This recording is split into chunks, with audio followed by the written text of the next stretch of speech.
Good morning बच्चों। मैं आपकी विज्ञान विषय की अध्यापिका सुरेखा मिश्रा। मैं आज आपको आपकी पाठ्य पुस्तक से पाठ 16 प्रकाश के बारे में समझाऊंगी।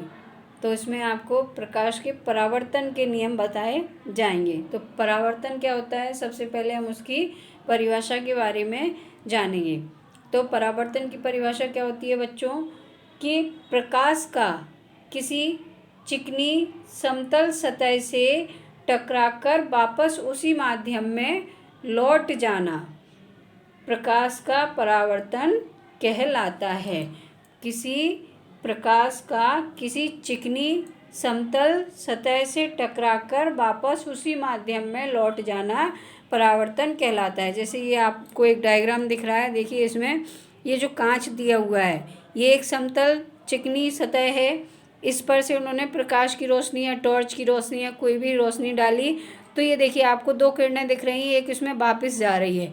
तो इससे टकराकर प्रकाश की किरण का वापस उसी माध्यम में लौट जाना जिस माध्यम से वो भेजी गई है, तो उसी माध्यम में उसका वापस आना क्या कहलाता है, प्रकाश का परावर्तन कहलाता है। ठीक है बच्चों। अब बच्चों, परावर्तन के नियम होते हैं। परावर्तन के कुछ नियम होते हैं जो निम्न प्रकार से हैं। नंबर पहला, आपतन कोण परावर्तन कोण के बराबर होता है। आपतन कोण का मान परावर्तन कोण के मान के बराबर होता है। दूसरा, आपतित किरण परावर्तित किरण तथा परावर्तक पृष्ठ पर आपतन बिंदु पर खींचा गया अभिलंब एक ही तल में होते हैं। जो आपतित किरण होती है, परावर्तित किरण तथा परावर्तक पृष्ठ पर आपतन बिंदु पर खींचा गया अभिलंब एक ही तल में स्थित होते हैं। इसको मैं आपको एक डायग्राम के द्वारा बताती हूँ। देखिए बच्चों, ये डायग्राम है, ये कोई समतल सतह दी हुई है, इस पर जो प्रकाश की किरण परावर्तित हो रही है, तो परावर्तन कोण और आपतन कोण दोनों कोण का मान क्या होता है, बराबर होता है। ठीक है।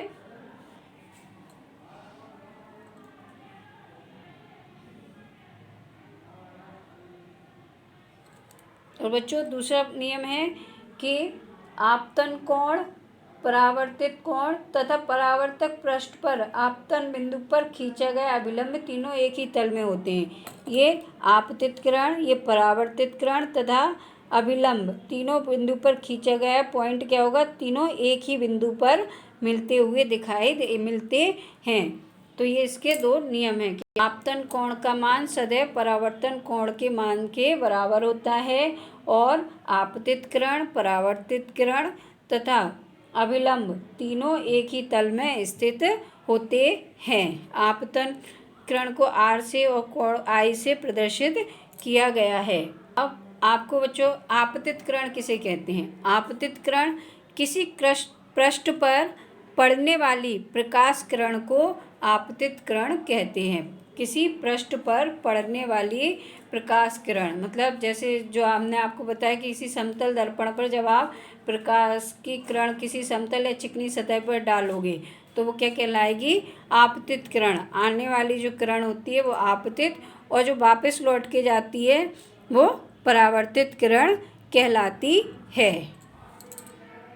बच्चों, इसको आप एक डायग्राम के द्वारा समझ सकते हो कि ये मान लो प्रकाश स्रोत है, इससे जो किरण भेजी जा रही है वो जो समतल पृष्ठ पर पड़ रही है, तो ये आ रही है, इसलिए इसको क्या कहते हैं, आपतित किरण। और फिर ये समतल पृष्ठ से टकराकर इधर से टकराकर वापस उसी माध्यम में चली जाती है, वो क्या कहलाती है, परावर्तित किरण कहलाती है। अब बच्चों, परावर्तन दो प्रकार का होता है।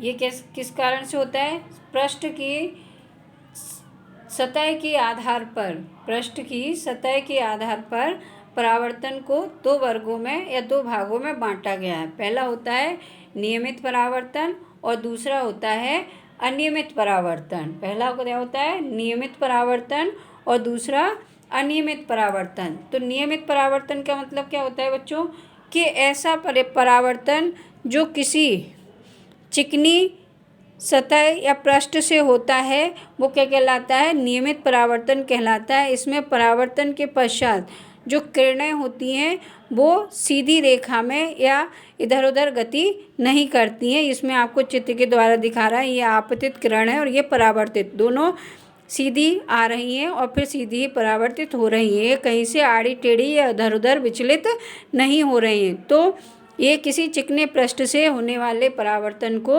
नियमित परावर्तन कहते हैं। ये एक चिकना समतल पृष्ठ है, इस पर किरण पर आपतित हो रही है और इधर से ये परावर्तित हो रही है और एक ही क्रम में लगातार अच्छे से हो रही है, तो इसको क्या कहते हैं?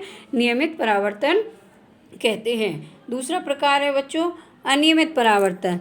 तो ऐसा परावर्तन जो किसी खुरदरी या ऊंची नीची या रफ सरफेस के द्वारा होता है वो क्या कहलाता है? अनियमित परावर्तन। जिसमें क्या होता है, ये चित्र के द्वारा आप देख रहे हो, ये ऊंची नीची सरफेस या पृष्ठ बना हुआ है, इस पे जो आपतित किरण पड़ती हैं तो वो पृष्ठ की अनियमितता के कारण वो किरणें जो आती हैं वो उधर उधर विचलित हो जाती हैं अपने स्थान से और परावर्तन के समय वो एक ही रेखा में या सीधी रेखा में गमन नहीं कर पाती हैं। तो इसको क्या कहते हैं? अनियमित परावर्तन। नियमित परावर्तन मतलब जो चिकने पृष्ठ से होता है और इसमें रेखा एक निश्चित रेखा में या गति निश्चित दिशा में गति करती है। और अनियमित परावर्तन जिसमें पृष्ठ कैसा होता है? खुरदरा या ऊंचा नीचा होता है, इसलिए इसमें परावर्तित किरण इधर उधर विचलित हो जाती हैं या अपने स्थान से विचलित हो जाती हैं। अब बच्चों मैं आपको बहुमूर्तिदर्शी क्या होता है उसके बारे में बताऊंगी। इसको क्लाइडोस्कोप भी कहते हैं। क्लाइडोस्कोप बनाने के लिए दर्पण की लगभग 15 सेंटीमीटर लंबी तथा 4 सेंटीमीटर चौड़ी 3 आयताकार पट्टियाँ लीजिए। इसको बनाने के लिए बच्चों क्या करते हैं कि कांच की 15 सेंटीमीटर लंबी तथा 4 सेंटीमीटर चौड़ी 3 आयताकार पट्टियाँ लेते हैं। इन्हें अनुसार एक प्रिज्म की आकृति में जोड़िए। इनको इस प्रकार देखिए दिखाया गया, एक ऐसे 3 त्रिभुज की आकृति में इनको जोड़ते हैं। इन्हें गत्ते या मोटे चार्ट की पेपर की बनी एक बेलनाकार ट्यूब में दृढ़ता से लगाइए। फिर इसको जोड़ने के बाद बच्चों क्या करते हैं, एक पुट्ठे के या गत्ते के उसके अंदर अच्छे से फिट कर देते हैं कि पट्टियाँ थोड़ी लंबी हों। ट्यूब के एक सिरे को गत्ते की एक ऐसी डिस्क से बंद कर दी जिसके भीतर का दृश्य देखने के लिए एक छिद्र बनाओ। फिर इसको क्या करते हैं, एक ऐसे पुट्ठे के टुकड़े से गोल टुकड़े से बंद कर देते हैं और इसमें एक छोटा सा छेद कर देते हैं जिससे आप इसके अंदर का दृश्य देख सकते हैं। फिर इसमें कुछ एक साइड से कुछ छोटे छोटे कांच के जो चूड़ियाँ वगैरह होती हैं उसके रंगीन टुकड़े डाल देते हैं और फिर उस ट्यूब को उधर से बंद कर देते हैं। इस प्रकार जब आप इसको देखते हैं हिलाते हुए तो इसमें कई प्रकार की आकृतियाँ आपको दिखाई देती हैं। इसको क्लेडोस्कोप कहते हैं या बहुमूर्तिदर्शी कहा जाता है। अगला है बच्चों प्रकाश का विक्षेपण। प्रकाश का विक्षेपण क्या होता है? प्रकाश के अपने रंगों में विभाजित होने को प्रकाश का विक्षेपण कहते हैं।